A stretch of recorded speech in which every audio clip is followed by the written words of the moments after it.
Chapter 4, Castle Life. A castle wasn't built just to protect people from their enemies. For the lord and lady of the manor, the castle was also home. A lord and lady usually married at a very young age. Most boys and girls from noble families were married by the time they were 14 years old. Noble marriages were often arranged by the couple's parents. Sometimes the bride and groom didn't even meet each other until their wedding day.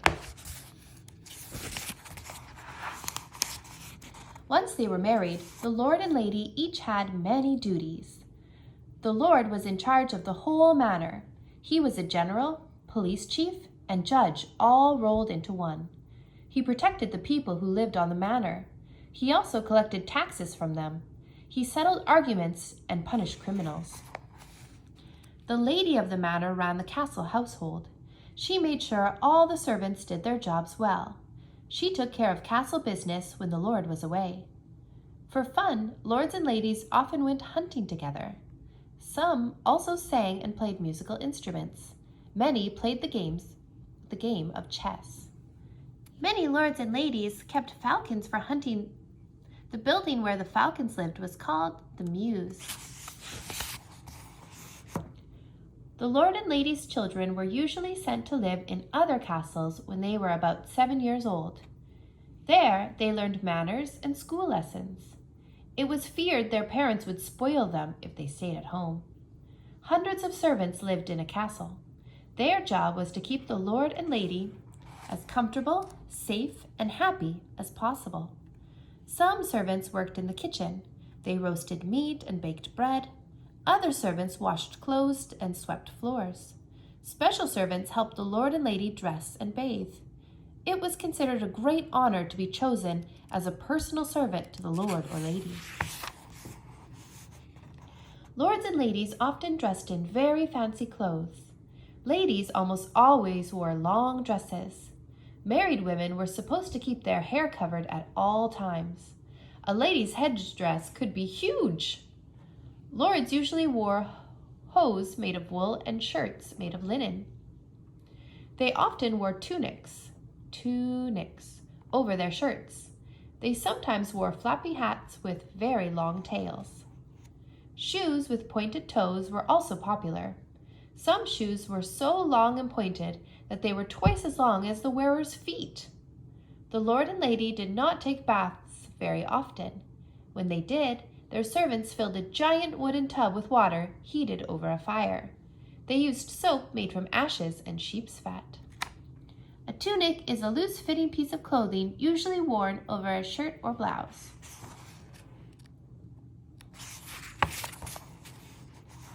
The lord and lady slept in a big bed in the master bedroom of the castle. The bed was usually very fancy, with curtains all around it. When the lord visited other castles, he often took his bed and his bathtub with him.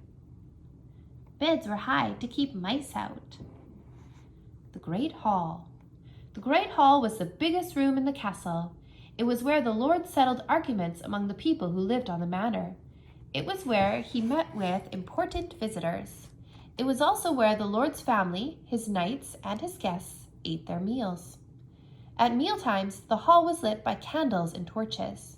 There was often a huge fire blazing at one end of the hall. At the other end of the hall was the high table. The high table was set on a platform. It was where the lord and lady ate their meals. Their food was served on plates made of pewter or silver or gold. Everyone else sat on benches or stools at long wooden tables. There were no plates for them. Their meals were served on thick slices of stale bread. The bread slices were called trenchers. When the trenchers got too soggy to hold meat, pewter is a metal made of tin mixed with copper and lead. They were given to beggars outside the castle. Table manners were a little different than they are today. There were no forks, so it was all right for people to eat with their fingers. Several people might drink from the same cup. They could throw their scraps on the floor. It was even okay to spit on the floor. By the end of a meal, the floor of the Great Hall was really dirty. It was covered with scraps of food, bones, and even droppings from animals. Servants sometimes spread flowers and dried weeds on the floor to cover the bad smells. On holidays and other special occasions, the castle had celebrations called feasts. Feasts. On feast days, the great hall was filled with music, singers, and musicians, performed while the guests ate. Jugglers and jesters also entertained the crowd. Cooks worked night and day preparing fancy dishes for a feast. They might roast peacocks and serve them with all their feathers. They might serve a swan with its beak painted gold. Sometimes the cook would put live birds inside a pie. When the pie was cut open, the birds would fly out. A jester was a medieval clown. Turn the page to attend a medieval festival. This way.